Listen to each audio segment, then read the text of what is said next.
മീനിനെ ഇഷ്ടപ്പെടാത്ത മലയാളികൾ ചുരുക്കമാണ്. ഏതാണ്ട് കഴിഞ്ഞ 25 വർഷക്കാലത്തോളമായി ഞാൻ എൻ്റെ മുറിയിൽ ഇങ്ങനൊരു അക്വേറിയം സൂക്ഷിക്കാറുണ്ട്. നമ്മുടെ കണ്ണിന് കൂടുതലൊരു ആശ്വാസം കിട്ടുവാൻ പലപ്പോഴും മടുത്തു വരുമ്പോൾ ഇതിൻ്റെ അടുക്കൽ നോക്കിയിരുന്നാൽ കണ്ണിൻ്റെ ആ ചലനം നമുക്ക് ഒത്തിരിയേറെ നന്മയുള്ളതാക്കും. വിവിധ ഇനം മത്സ്യങ്ങളെ സമയാസമയം ഞാൻ മാറ്റാറുണ്ട്. ഇത് കൂടുതലൊരു ഉന്മേഷവും ഉണർവ് നൽകുവാനായിട്ട് സഹായിക്കുന്നുണ്ട്.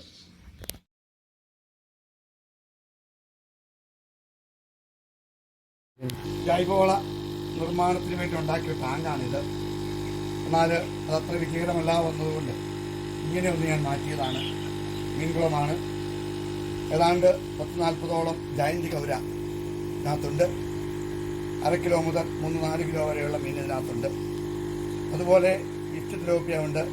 500-650 ഗ്രാമിൻ്റെയൊക്കെ 10-100 ഇതിനകത്തുണ്ട്.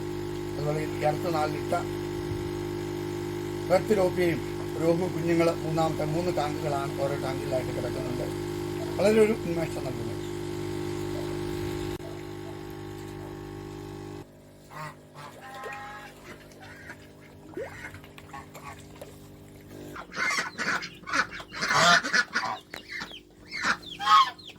ആത്ത, താറാവ്, കോഴി, കൽക്കം ഇങ്ങനെ തുടങ്ങിയ പലതും ഇതിനകത്തുണ്ട്.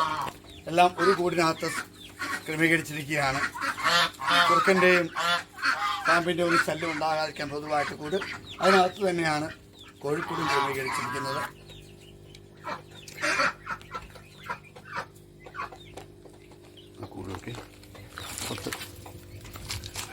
ഈ അടുത്ത നാളിൽ ലോക്ക്ഡൗൺ തുടങ്ങിക്കഴിഞ്ഞപ്പോൾ താറാങ്കൂടിനോടും കോഴിക്കൂടിനും ഒക്കെ ചേർത്തുണ്ടാക്കിയ സംരംഭമാണിത്.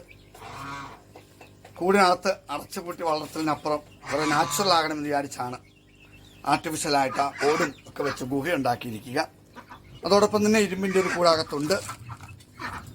ആണിനെ അതിനകത്താണ് ഇട്ടിരിക്കുക. അതുപോലെ കുഞ്ഞുങ്ങൾ പ്രസവ സമയമാകുമ്പോൾ പെൺമുഴലിനെ കൂടിനകത്തേക്ക് കയറ്റിയിടും.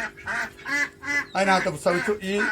ഇതിനകത്ത് ഇപ്പോൾ നിങ്ങൾ കണ്ട 6 ചെറുതുകൾ ഇവിടെ വന്ന് ഉണ്ടായ കുഞ്ഞുങ്ങളാണ്. ഇവിടെ വന്ന് പ്രസവിച്ച് വളർന്നതാണ്. ലവ് ബേഡ്സിനെ എല്ലാവരും പൊതുവെ ഇഷ്ടപ്പെടും. എപ്പോഴും നിങ്ങൾ രാവിലെ സൂര്യൻ ഉദിച്ചു കഴിഞ്ഞാൽ അപ്പോൾ തുടങ്ങും കലബല ശബ്ദം. രാത്രിയാകുന്നതുവരെ ആ ശബ്ദം തുടരും. ലോക്ക്ഡൗൺ കാലത്ത് ഇവിടുത്തെ യുവജനങ്ങളുടെ സഹായത്തോടെ ഞാൻ ഉണ്ടാക്കിയ കൂടാണിത്. ഏതാണ്ട് 25-30ഓളം കിളികളിനകത്തുണ്ട്. ഈ കാണുന്ന കുടത്തിലൊക്കെ മിക്കങ്ങളിലും കുഞ്ഞുങ്ങളിപ്പോൾ ആയിട്ടുണ്ട്. വളരെ ഉന്മേഷവും ഉണർവും മനസ്സിന് സന്തോഷവും ഒക്കെ നൽകുന്ന ഒന്നാണ് ഈ ലവ് ബേഡ്സ്. നിങ്ങളുടെ ഇഷ്ടഭക്ഷണം തന്നെയാണ്.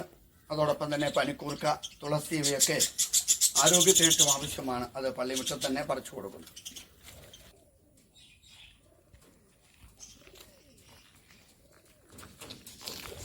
ഈ ലോക്ക്ഡൗൺ കാലത്ത് പ്രത്യേകമായിട്ടുണ്ടാക്കിയാണ്. പക്ഷെ വരുന്ന എല്ലാവർക്കും ആകർഷകമാണ്.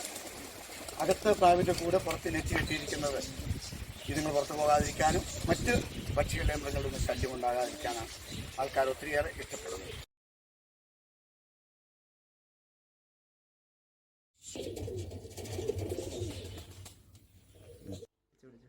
ചിക്കു 7-8 മാസത്തോളമായ തത്തയാണ്. അലക്സാൻഡ്രിയൻ പാരന്റ് എന്ന് പറയും. ചിക്കു എന്നാണ് വിളിക്കുക. ഓണത്തോടനുബന്ധിച്ച് വിവിധ കൃഷികൾ ഇവിടെ നടത്തിയിരുന്നു. ഇഞ്ചി, മുളക്, പയറ്, വെള്ളരി, പത്തിപ്പയറ്, വെണ്ട, പാവല്, വഴുതന, ചീര തുടങ്ങിയ വിഭവങ്ങൾ കൃഷി ചെയ്തെല്ലാം തന്നെ ഇപ്പോൾ അതെല്ലാം പോയി.